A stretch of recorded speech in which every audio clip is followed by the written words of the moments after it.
Sorry about that.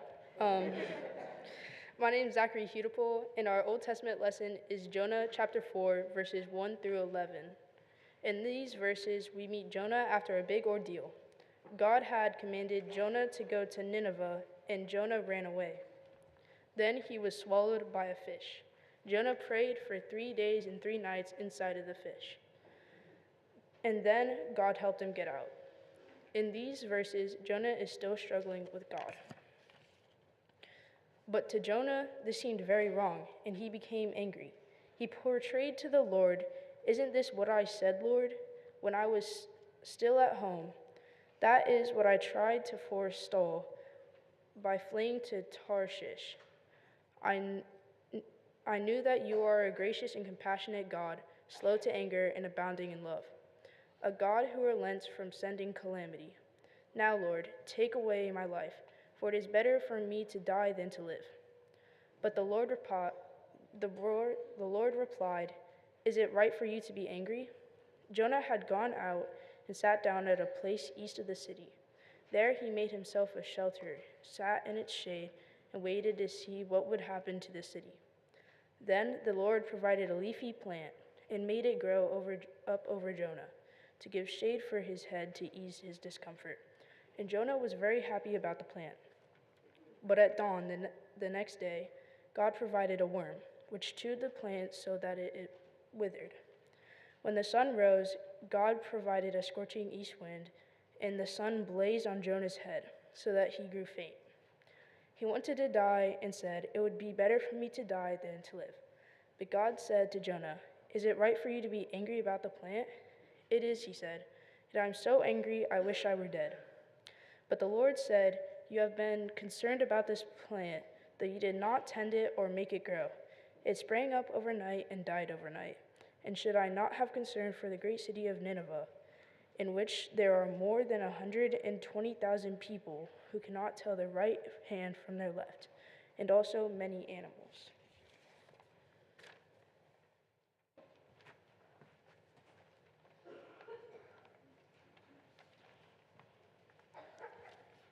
I'm Camden Brown, and I'll be reading our New Testament lesson, Matthew chapter 4, verses 1 through 11. We are hearing this story a second time during Lent, so we can see it in a new way. Then Jesus was led by the Spirit into the wilderness to be tempted by the devil. After fasting for 40 days and 40 nights, he was hungry. The tempter came to him and said, "If you are the Son of God, tell these stones to become bread." Jesus answered, "It is written, man shall not live on bread alone, but on every word that comes from the mouth of God."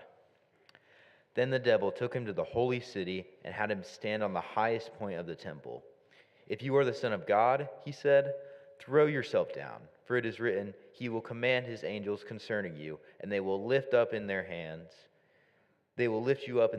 so that you will not strike your foot against a stone."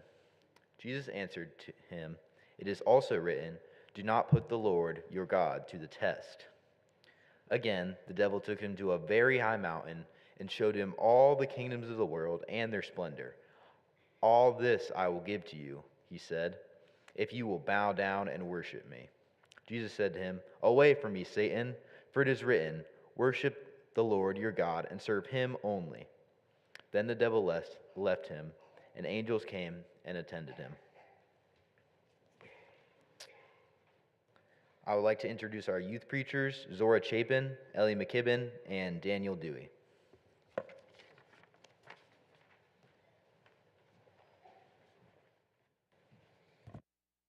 Good morning, everyone. I'm Zora Chapin, and I'm so glad to have you here joining us on Youth Sunday. So there's this meme going around right now that says that Old Testament stories read kind of like Florida Man headlines. Jonah certainly fits that analogy, right? Florida Man tries to dodge unpleasant job and ends up swallowed whole by a fish. How many of you are like Jonah and want to avoid adulting at any cost? Yeah, me too. I wouldn't want to face a whole city full of adversaries and oppressors and tell them that they needed to change their ways, and if they didn't, then God was going to smite them. I'd have run the other direction too. I also get why after he was dragged kicking and screaming to Nineveh, he wasn't too happy when finally carrying out the message that he was given. Regardless of how it turns out, there's no outcome that benefits him. Either Nineveh hates him and targets him, or his enemies repent and are saved. In today's scripture, we find Jonah right after he's done prophesying to the city, waiting to see what happens next. He even throws a little temper tantrum over a shade plant in the weather. He's not in a good place, but God instructs his heart while he's waiting and listening. So it's not quite as big as what Jonah did, but I had an online class once where the teacher put us in breakout rooms and we had to talk to a random student we didn't know. I was having a lot of trouble with social anxiety and I was so nervous I almost puked twice. It was really tough, but I was able to return to the class for the next session and finish the assignment. I was reluctantly obedient to doing the right thing, just like Jonah, and that was all that God needed to work in the situation and grow me. Just a little contrary action on our part, even if it's done reluctantly, and God can bring about transformation. Walking through fear is transformative for our hearts and can be transformative for all of society, just like it was for Nineveh. We see a similar story with the temptation of Jesus. None of these spiritual excursions seem very fun or enjoyable, least of all when he's physically exhausted. Each of the three temptations appealed to a different layer of need or desire, and each time Jesus was able to say, "My God is sufficient for me." I don't know about you, but it's hard for me to remember that sometimes. Last year, when I was trying to return to school after the pandemic, I had a really hard time feeling safe in social situations. I could hardly talk to my friends. I was tempted to just shut down and not even try.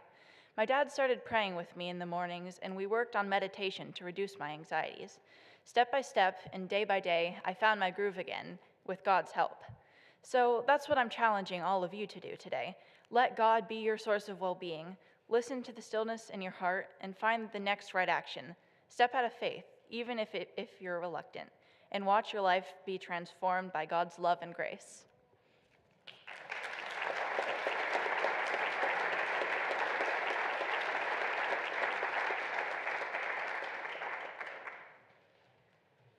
Hi, good morning. My name is Ellie McKibben. So to start off today, I would like to tell you all a little story. Now this story dates back to 7th grade when little Ellie was running her 2-mile race. This race was at a park in Olentangy that is not particularly well kept and honestly was not the safe place for middle schoolers to be running. Of course, they mark on the path where there are bumps or ridges that should be avoided by runners, but while I was going down the hill about a mile in, of course I stepped right on a root and my ankle completely twisted sideways. Being me, a runner at heart who could never quit in the middle of a race, I kept pushing through until the end of the 2 miles, where I then told my parents about my pain and eventually ended up seeing some doctors and attending physical therapy for nearly a year. After taking a break from physical therapy for a while, I entered into my 8th grade season, where that same injury was still bothering me, and ended up going right back for the other ankle too now because of the effects of the first injury. Eventually, freshman year rolled around, and it looked like I was going to end up having a really amazing season, starting off the year with a very good freshman time and being on varsity. But of course, my season didn't really go as planned, as I started off with going to a slumber party outdoors with the team and got eaten alive by bugs on both my ankles, putting me out for nearly 2 weeks because of how swollen my legs were. And it doesn't end there, because then I got sick about 3 times over the course of the season and was home with a fever for quite a few of the races. So in all, what was supposed to be a glorious season ended up being filled with exactly 3 races. Then, of course, there was this year. Yet again, I came out strong with a personal record at my first race, followed by another, and working my way up to 4th on the team. But the success didn't last very long, because all of a sudden, I have IT band syndrome and ended up in physical therapy for the 3rd time in my athletic career now. Luckily, I was able to race in most of the races since it was near the end of the season, and I was very adamant about not letting my parents persuade me to stop racing and take a break, as my therapist wanted me to. When the season came to a close this year, I did stop running, and as was requested by my parents and my coach, but it did take some convincing. At the time of all of these events, while they were occurring, it seemed like the end of the world to me. Specifically this year, I really had a hard time letting go of running. I was literally forced to take a break, and honestly, it affected more than just my physical health. I really got into a slump, and I was very unmotivated in a lot of my daily tasks. But as winter break rolled around, I decided to use my newfound time differently. I started reading my Bible every day. I started praying more often. I started being grateful for the occasional 2-mile runs that I was able to go on rather than seeing it as a failure in my running career. And running changed. I realized that all the time that I was spending idolizing running was unhealthy and that having it being my biggest defining characteristic could change. Time off allowed me to go back into it with a spiritual view. It allowed me to be grateful for what I can do and not to focus on being better than the girl next to me or looking to the future and what would happen during the next race, but instead allowed me to be in the moment and be thankful for that moment and think of God in that moment.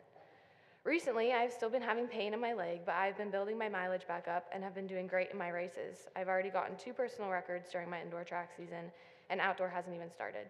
But this time it's different. I can feel that it's different. Going for a run now, and I sometimes just look up into the sky, and I know this sounds cheesy, but I just smile because I know that God is with me in those moments when I'm running now. My injury has gotten better, and I really am grateful for that time that I took off. It allowed me to recognize how running relates to my faith and that God is number one in my life ahead of my high school athletic career or anything else in my life. The curveballs in my life have taught me that God is with me in the storm and that there is always a positive takeaway from a negative situation if you care to look for it. Thank you.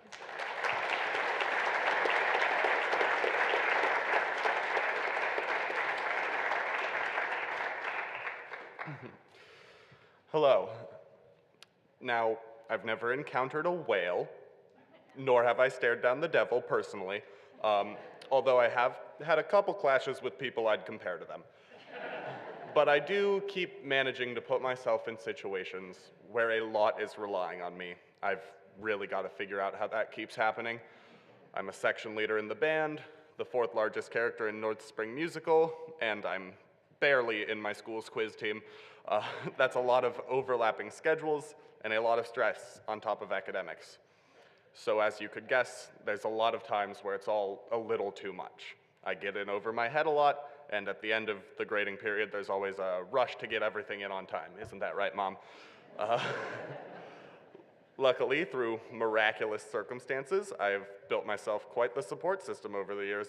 By doing those very activities that sometimes push me over the edge, I have met and bonded with people who are always there to help me when I need it. A couple of them do go to this church, so thank you to all of you, although many of them also don't. But I'm so glad I have this place either way, this sort of home to fall back on when I need it.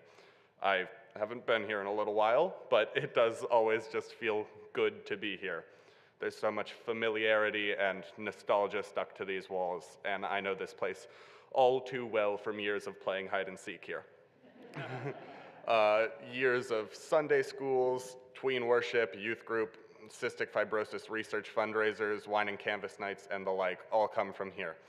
And all those memories help me through the days when I have to be in 3 places at the exact same time, or my director is pushing me harder than I think I can handle, or I need to help another freshman tie their shoes again. I obviously can't be here all the time, but all of the time that I have spent here and with all of you over the years has been indescribably valuable through my tough days and months and years. Intense months of continuous rehearsals for band, that was tough, but we got the highest score possible at state contests. Months of practically living at the school to be ready for The Little Mermaid last year, that sucked sometimes. But we made $28,000 for our theater department in ticket sales and concessions. Missing days of both of those to do the quiz team, only to have ever scored 3 points in competitions. That one stings. But it's okay, because no matter how bad that all gets, I have people to rely on, and anyway, I'm sure getting eaten by a whale is worse. So now please